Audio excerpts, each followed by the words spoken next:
Okay, section 12.3 is the last section that we're going to cover in the course. And in section 12.2, we talked about logarithms and looked at some calculations with logarithms and the graph of a logarithm. And in this section, we're going to talk about the properties of logarithms. So there's 8 properties that are ones that we'd want to know here. The first one says that if you have a single logarithm and you're multiplying the inner terms, you can split that into 2 logarithms that would be added together. Okay, law 2, if you are dividing the inner terms of a single logarithm, you can split that into 2 logarithms that would be subtracted. Law 3 is saying that powers can come out of logarithms. Okay. Also, you could read this as like if you have a multiplier, you can pull that back inside as a power of the inner part. We'll need to use that on occasion. Law 4, okay, log base anything of 1 is 0. Doesn't matter what the base is.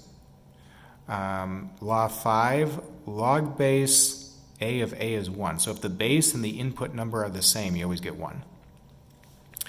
Law 6, log base a of a to the x is x.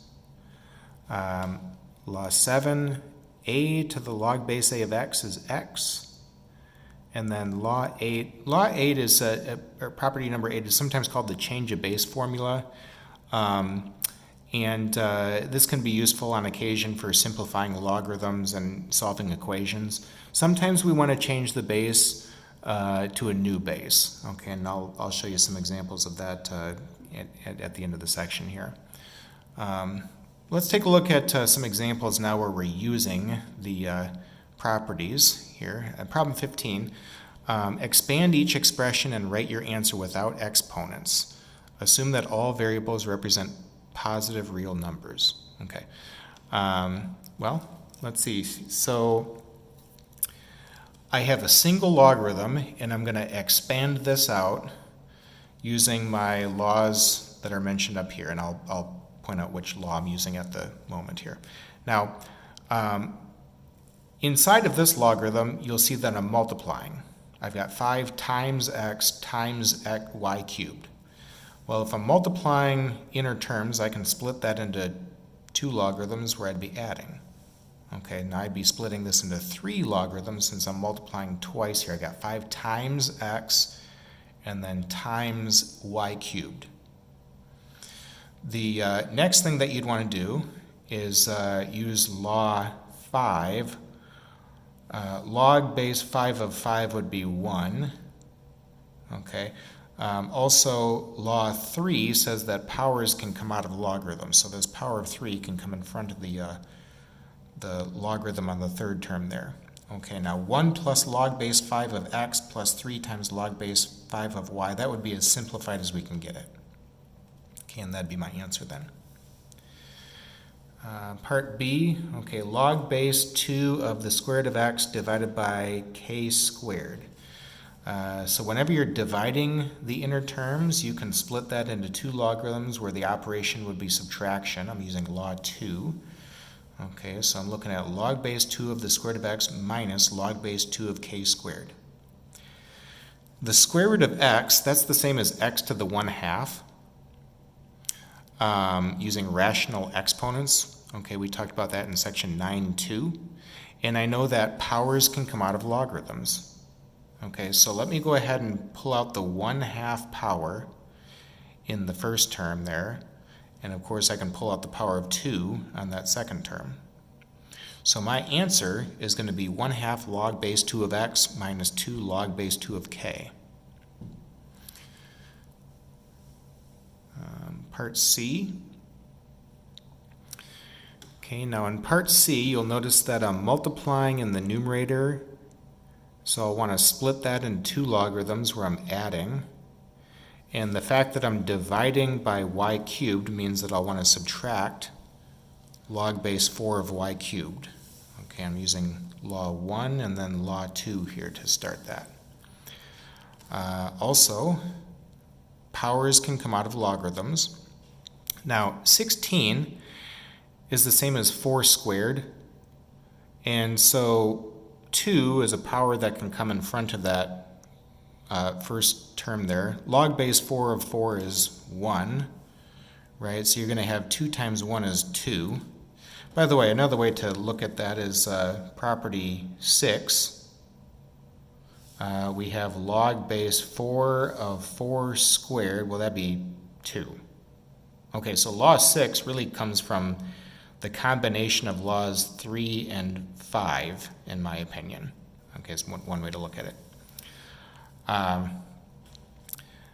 The cubed root of x is the same as x to the 1/3.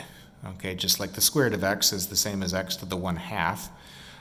The cubed root of x minus 1 would be x minus 1 to the 1/3 power. So that power of 1/3 can come in front of that second term there.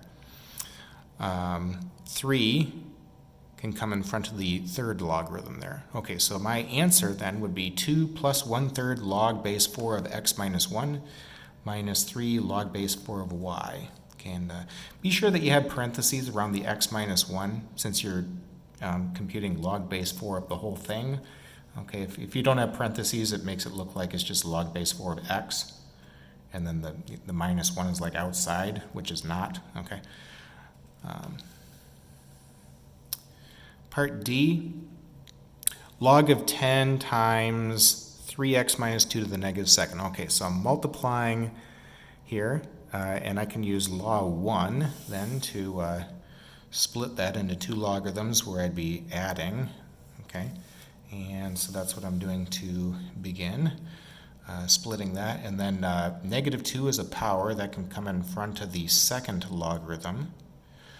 Log of 10, well, log base 10 of 10 is 1, right? Remember, when there's no base, it's base 10. That's using law 5 here.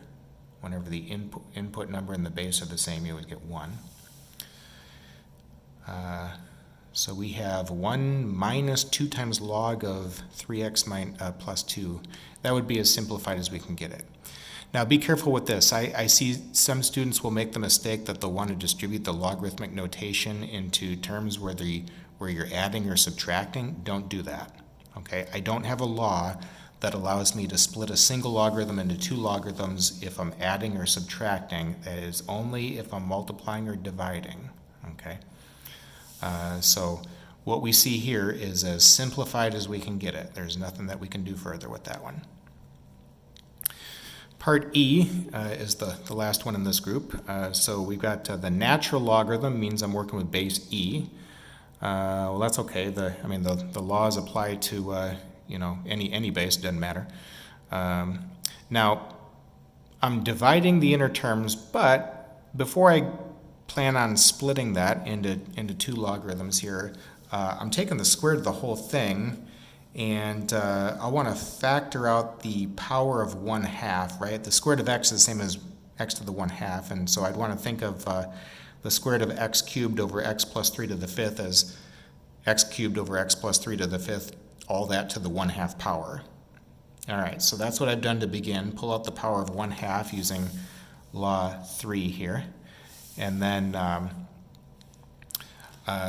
now I can use law 2, where I split this into 2 logarithms, and I'll be subtracting. Now, I would also want to have brackets, or parentheses, around this part here, since I'm taking 1/2 times the whole thing, ln x cubed minus ln of x plus 3 to the 5th. The next thing is I could pull out the powers here in front. So I got 1/2 times the whole thing, 3 ln x minus 5 ln of x plus 3. And the last thing that you can do then is distribute the 1/2 into these 2 terms here. 3/2 times the ln of x minus 5/2 times the ln of x plus 3. That would be my answer then in simplified form.